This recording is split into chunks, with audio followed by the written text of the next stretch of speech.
王晶爆料震撼重提淫照事件，質疑或因陳冠希炫耀而外泄。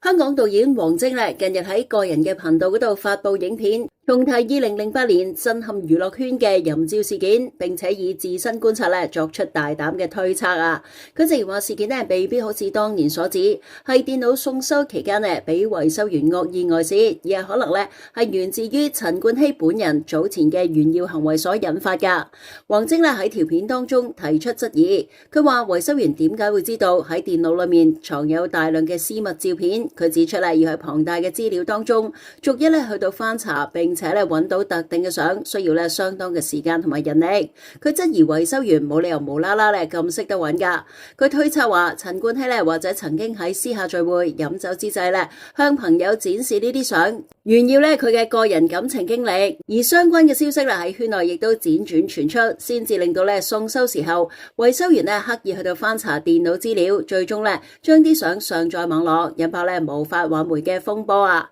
而王晶曾經同陳冠希合作過3部電影同埋1部劇集，佢以導演嘅身份回憶對方嘅印象。佢話佢好乖，好有禮貌，做嘢唔會遲到早退啊！佢坦言話最初聽過呢件事嘅時候唔敢相信，仲以為係合成圖，直至到親眼見到之後先至覺得好震撼啊！2008年嘅事件震動整個嘅娛樂圈，而張柏芝、阿嬌、鐘欣桐等多位受牽連嘅女星形象同埋事業亦都受到重大嘅打擊。陳冠希亦都隨後宣布無限期退出娛樂圈啊！袁文傑感性道謝惹離巢疑雲，網民憂朝鮮 CP 成歷史啊！無線嘅處境劇《愛回家之開心速遞》當中嘅經典 CP 朝鮮組合近日因為演員袁文傑嘅一則社交平台貼文而傳出變數。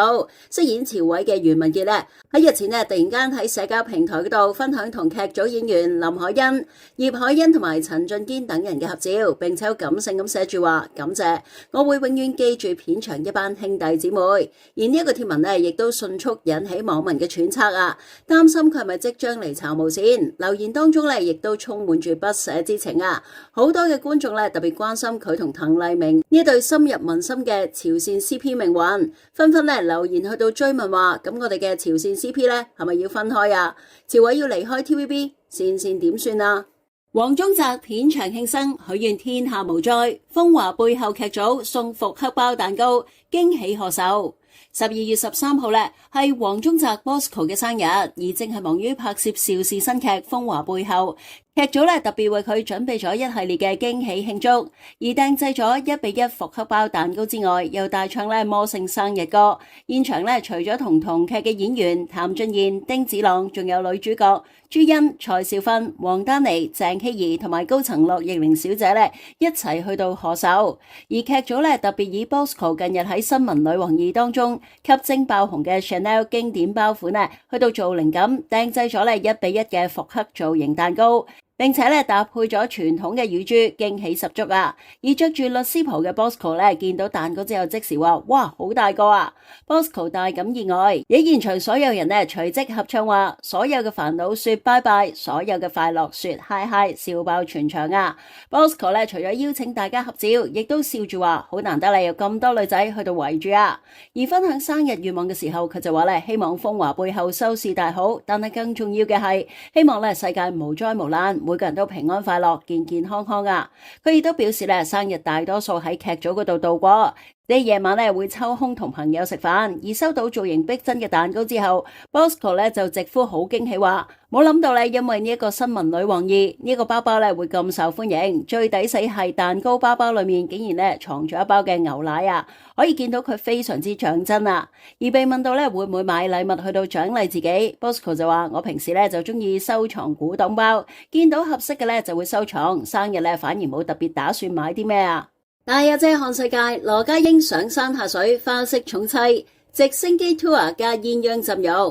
圍繞住阿姐汪明荃出發睇世界為主題嘅台慶綜藝節目《大阿姐看世界》之前播出不丹篇嘅最後一集，而《大阿姐看世界》喺呢一晚播出最後一集家英哥亦都花式展示上山下水重棲大法，除咗安排直升機 tour 升上4000米嘅高空，方便畏高嘅阿姐可以踏足不丹嘅旅遊景點虎穴寺，親身見識藏傳佛教嘅重要聖地，仲帶阿姐去到梁朝偉同埋劉嘉玲結婚嘅酒店嗰度嘆熱石浴、鴛鴦浸浴啊！向來擅長搞鬼搞馬嘅家英哥，浸浴期間除咗大腳動起，自豪去到晒白滑小腿，佢話客人都話我隻腳又直又長又靚，仲自包閒時又喺屋企幫阿姐做 facial， 方便退休之後展開第二人生啊！除咗大龍鳳，家英哥嘅細節位亦都做到足噶，除咗經常向阿姐流露住愛意滿瀉嘅眼神，現年80歲嘅佢喺阿姐落直升機嘅時候仲好緊張咁孭愛妻落地，相當 sweet 啊！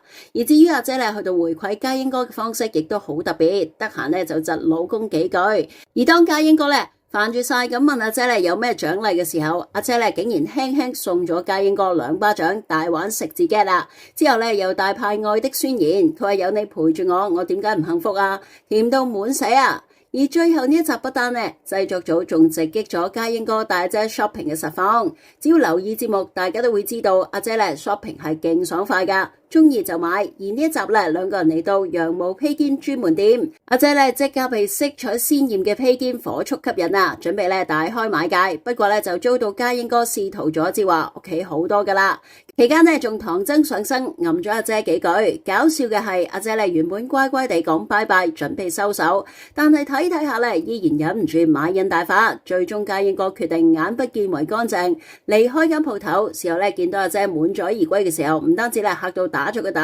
仲好調皮咁向鏡頭做出淺淺飛走咗嘅手勢。家英哥又話最耐試過等阿姐 shopping 等足2個鐘頭啊！而呢一集嘅尾聲，阿姐就好似其他嘅女站一樣，同女伴盡訴心中情。搞笑嘅係，無論對象係後生仔定係老公，阿姐都改唔到主持嘅習慣，嚟個一針見血啊！阿姐其中一條問題就係問家英哥：你話你對我講嘢嘅時候係對牛彈琴，我唔夠關心你定咩啊？而家英哥嘅回應亦都好直接，佢話依家你審我啊！咪睇啲問題同埋答案都咁尖銳，兩個人最後果真係坦誠咁講出心底嘅說話，阿姐更加會史無前例咁展現仿如熱戀當中小女孩嘅可愛狀態啊！吳嘉儀浸溫泉曬側身近鏡，帝漢泳衣展4寸事業線。阿七吳嘉儀舊年嫁咗圈外男友之後，婚姻曾經現過波瀾，但係最近已經修補關係。而一向樂於喺社交平台派福利嘅佢，日前上載咗溫泉照，